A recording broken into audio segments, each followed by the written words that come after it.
Pemberontakan dimulai. M. Rizal Rina.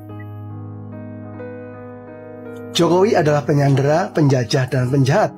Hampir semua menteri dan aparat berada di bawah kendali dirinya. Ia bukan sekedar seorang presiden, tetapi bos mafia. Cara kerja mafia digunakan untuk menundukkan lawan dan kawan politiknya.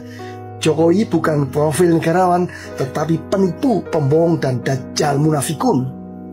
Sekelas Prabowo, mantan Danjen Kopassus dan Pangkostrat, mati kutu seperti kerbau dicocok hidungnya. Setelah jadi presiden, kabinetnya diatur-atur, dipanggil ke Solo untuk menghadap, menutup mata atas cacian dan hinaan anaknya. Pura-pura tak peduli Fufafa, Bahlil menjadi Bahlul, mewanti-wanti agar tidak berurusan dengan Raja Jawa. Bahlil seperti menggambarkan Jokowi itu demit atau genderuwo yang menakutkan. Ketum partai bertekuk lutut, tidak berani mengangkat muka. Setelah Nasdem terakhir, PKS bersujud ikut memuji keberhasilan Jokowi. Jangan tanya PAN, PKB atau P3, Golkar jauh lebih dulu. PDI yang menciptakan monster Jokowi setelah dikhianati juga tidak berdaya untuk melawan. Mengecam sebentar kemudian berbasa-basi menghindar untuk berurusan serius. Ketua DPR Puan Maharani dalam cengkeraman sekurangnya tersandera. Pasca lengser dari jabatan presiden 20 Oktober lalu, jaringan laba-labanya tetap dibuat dan dipasang. Masih berusaha untuk menguasai semua. Lucu, menteri-menteri Prabowo masih sowan dan minta nasihat ke Solo. Selamat datang di Ermo TV.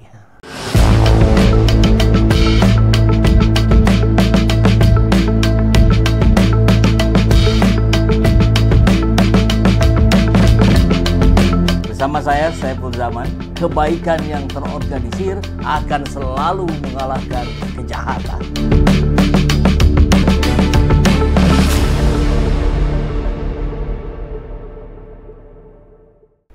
Bismillahirrahmanirrahim. Assalamualaikum warahmatullahi wabarakatuh. Waalaikumsalam warahmatullahi wabarakatuh.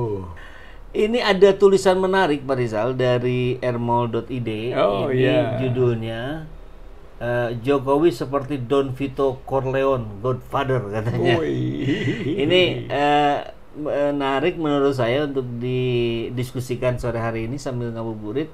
Tapi tentu Pak Rizal pun sudah menulis banyak sekali tentang Pak Jokowi. Salah satunya adalah Petruk Dadi Ratu ya. Tapi kita coba bahas dulu yang ini ya, dari Ermol Jumat 21 Maret kemarin. Presiden Joko Widodo masih pegang peran penting, layaknya karakter dalam film The Godfather. Demikian dikatakan pakar telematika Roy Suryo dalam keterangan tertulisnya yang dikutip Jumat kemarin. Jokowi seperti Don Vito Corleone yang kemudian mewariskan kekuasaan kepada putranya. Roy juga mengibaratkan Jokowi sebagai tokoh pewayangan, yakni Petruk. Dalam kesenian tradisional Jawa ada tokoh wayang bernama Petruk. Nah, Petruk ini pernah menjadi raja di Indonesia dan itu ada ceritanya sendiri.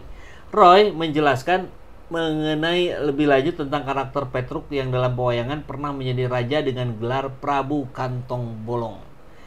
Gelar itu merujuk pada seseorang yang mengklaim memiliki kenyataan besar namun pada akhirnya jatuh oleh rakyatnya sendiri.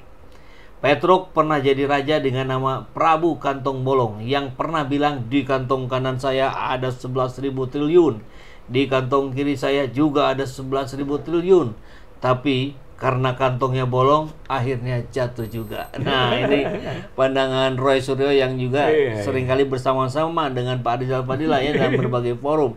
Bagaimana nih pendapat Pak Rizal mengenai tulisan dari pendapat dari Roy? Saya sepakat Kang Epul dengan tulisan Pak Roy, Dr. Roy ini, Suryo ini, karena memang gaya politiknya Jokowi itu seperti mengelola kehidupan dengan cara mafia, gitu ya. Tadi kalau disebut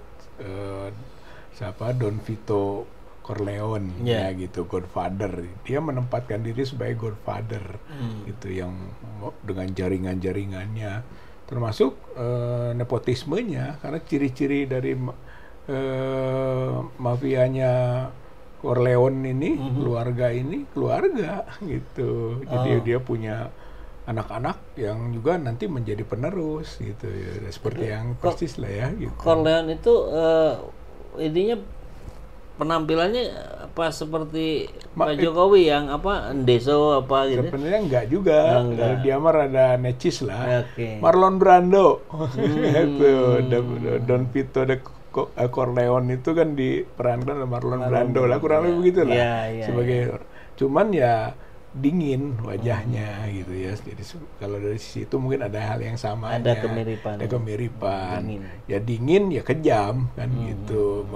Menghabisi lawan-lawan bisnisnya, lawan politiknya gitu kan. Tega lah dia gitu kan. Yang pada masa itu di New York gitu kan, atau di Long Island atau di Las Vegas gitu kan, di Amerika ini itu memang mafia Italia gitu yang cukup memberi pengaruh besar gitu. Dan itu antar keluarga-keluarga mafia, mereka ingin menguasai lapak-lapak bisnis gitu yang bisa berpengaruh terhadap politik gitu. Jadi persaingan mafioso gitu di saat itu. Dan Vito Corleone ini yang merajai akhirnya gitu. Dia bisa membunuh, bisa mengintimidasi, bisa membuat intrik, ya gaya-gaya mafia lah itu, yang bisnisnya seperti bisnis benar, minyak zaitun gitu kan di depannya, tapi di belakangnya narkoba gitu, di belakangnya ya barang-barang haram gitu yang dijadikan objek bisnis mereka gitu. Itulah mafia, dan kelihatannya sama saja dengan Jokowi. Jokowi itu di permukaan barang-barang halal semua, apa kan, dengan anak-anaknya, bisnisnya, tapi di martabak gitu kan, dan lain-lain seperti itu gitu. Tapi kok martabak untungnya bisa ratusan miliar? Nah ya itu nggak masuk akal. Nggak masuk akal. Itu mafianya kan. Ada pemerasan di situ, ada pembunuhan, ada penyanderaan, itu kan gaya-gaya mafia itu dalam praktek politiknya itu. Jadi persis lah. Jadi kenapa Roy Suryo ngaitkan dengan gaya politik Godfather itu mungkin seperti itu gitu. Kalau nggak fair, bisa kita lihat gitu kan, bagaimana orang-orang begitu takut gitu kan pada Jokowi, bukan hanya mereka yang dulu bersama-sama, tapi yang sekarang juga pada takut gitu kan. Itu menunjukkan bahwa dia mafia itu yang masih ada cengkeramannya walaupun tidak menjadi presiden. Presiden tuh hanya formalnya. Kalau mafia kan gitu, Godfather itu bukan jabatan formal, tapi jaringan dan kekuasaan real di lapangan. Nah, menarik ketika kita mendengar barusan Pak Rizal, ini perumpamaan yang dilakukan Jokowi ini seperti pertarungan mafia di Itali. Nah, saya jadi ada timbul pertanyaan. Kalau begitu, ini apakah di sini pun sedang terjadi perang antar mafia gitu, ketika Jokowi salah satunya, yang lain menjadi salah duanya gitu? Ya, kalau dari pendekatan keluarga kan terjadi kan. Misalnya keluarga SBY dengan keluarga Megawati, ya kan, keluarganya Jokowi, mungkin yang keluarga Soekarno lah, kita masih. Jadi kelihatan masih ada itu ya kan, kepentingan-kepentingan itu, dan itu sama dulu juga begitu kan, basisnya awalnya keluarga gitu, eksistensi keluarga gitu, sehingga ada penerusan-penerusan. Bahkan kadang-kadang di internal keluarga juga saling melakukan tindakan-tindakan yang brutal, seperti termasuk sini seperti Michael Corleone ini, anak bungsunya Corleone itu ya. Kalau yang cikalnya Sonny Corleone, ya, tapi yang kedua ini itu dibunuh oleh Michael. Sampai gitu, kakaknya pun dibunuh gitu. Karena si kakak bekerja sama dengan keluarga pesaingnya. Konspirasi. Jadi ada konspirasi di situ gitu kan, ada pemerasan, ada korupsi, ada tindak pidana pencucian uang gitu kan. Jadi semua ada, namanya mafia. Ya, negara Indonesia ini kalau disebut oleh para mahasiswa Indonesia gelap, ya gelap karena memang dikelola dengan gaya mafia. Gitu. Dan di dalam ruang-ruang gelap lah terjadi transaksi-transaksi ilegal, transaksi haram dan sebagainya ya. Iya, di ruang gelap tidak ketahuan. Karena hukum juga yang biasanya menerangi ikut gelap.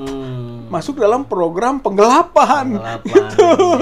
Itu. Jadi sangat bagus sekali para mahasiswa itu menyebut Indonesia gelap, gitu kan. Itu cukup membaca kehidupan ke depan dan sekarang gitu. Kalau awalnya kita melihat ini biasa-biasa saja kondisi begini, enggak, kata mahasiswa gelap, bener juga. Gitu. Makanya kemarin waktu demo di Jakarta, gitu kan, dipukuli para mahasiswa itu dalam keadaan gelap.